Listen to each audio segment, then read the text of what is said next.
Now, if you've ever wondered if you really need to feed your sourdough starter every day, or if you can go away on holiday without booking your culture into some kind of sourdough hotel for a couple of weeks of pampering, then this video is for you. Now, it's not designed to poke at anybody who enjoys feeding their starter every day. I enjoyed doing that very process for years, and I completely get it. Now, on the 22nd of July, I was going away on holiday, and it was time to kind of scratch an itch that I'd had for a few years. How long could I leave my sourdough starter in the fridge and still be able to make a vibrant leaven to raise a loaf of sourdough? So I weighed out 10 grams of sourdough starter into a jar. I popped a lid on it, and then I slid it straight to the back of my fridge.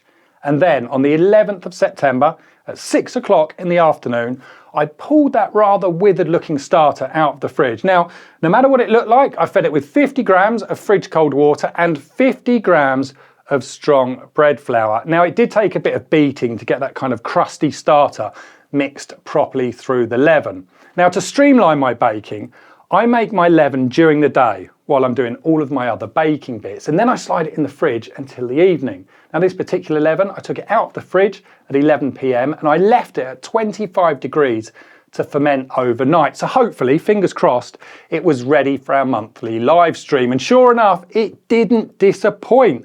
It was ready right on cue. At about 10:30 the next morning, nearly 12 hours after taking it out of the fridge, I shared the result with the bakers in the community. Now, it was definitely a bit more sluggish, but the result was great. It was full of bubbles, super active, and it tasted as expected. It was yogurty, cheesy, tasted of ripe bananas, and it was really nicely acidic. So the only thing to do with a jar of bubbling leaven is, of course, knock up a dough. So I chose my old faithful recipe. Now, for those of you who don't know it, I'm going to run you through this process quickly, but I am going to link to the full video down below. Now, in my mixing bowl, I add 302 grams of room temperature water, 9 grams of sea salt, and 89 grams of our bubbly leaven. That's the one made with a 52-day-old unfed starter. In goes 302 grams of strong white bread flour, followed by 44 grams of whole wheat flour. Now, the dough gets a really thorough mix with a spoon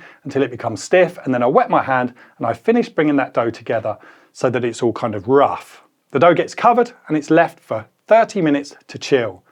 Then I turn the dough out onto the worktop. I give it a quick mix for 1 minute before resting for a further hour, covered in the bowl at room temperature. Now, after that hour's passed, it's time to laminate the dough, and I pull it out into one giant rectangle before folding it up into a parcel and then shaping it into a ball. Now, depending on my schedule, I give the dough between 1 to 3 of these laminations, but I was busy on this day, so I settled for just 1. So I left the dough to bulk ferment at room temperature until it increased in volume by 75% of its original size. Now, I didn't have time to pre-shape, so I went straight to the final shape. And after a quick bath in rice flour, the dough had a 2-hour prove at 25 degrees Celsius before it went into the fridge. And this is our dough. It's nice and puffy.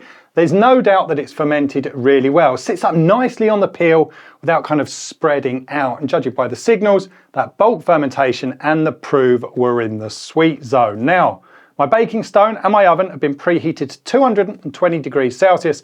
That's 430 degrees Fahrenheit. And after a quick score, that dough bakes for 20 minutes covered and then a further 25 minutes uncovered. And this is the result. A beautifully baked loaf. It smells nice and sour and toasty, but does it taste good? Well, we're going to leave this to cool down before we cut it open. Then we're going to have a look at the crumb and obviously give it that taste test. Right, I'm interrupting this broadcast to let you know that the sourdough store is now live, and it's where you can find all of my sourdough t-shirts. Now, next week, our special edition 2023 Halloween tees will be live. Now, there's only going to be 200 of each design being made. Once they're gone for good, never to be seen again. I'm going to leave links in the video description, and I'll let everybody know in the community email the day the Halloween apparel is released. Right, before we look at the result, it's worth pointing out that my starter, it's mature and it's adapted to a bit of abuse and of course cold storage. If your starter's new, then you probably aren't going to see the same results. But once your starter is established It will learn to thrive on an irregular feeding pattern and, of course, that cold storage. Now, if you bake once a week or once every 2 weeks, or if you're going away on holiday, storing minimal starter in the fridge works wonders. This is a damn good loaf, considering the starter that I used to kick this process off had gone 52 days without a single feeding. Now, it's got great shape, and considering I only had one lamination and no pre-shape, I think the crumb structure is pretty good too. It smells awesome. The crumb is baked perfectly, it's not gummy, and it's not tacky. And you know what? This tastes damn good too. It's mature, it's tangy, it's sour. I'm pretty damn pleased with the result, but what do you think? Well, that's it for today. I'm going to see you again very soon. Stay tuned.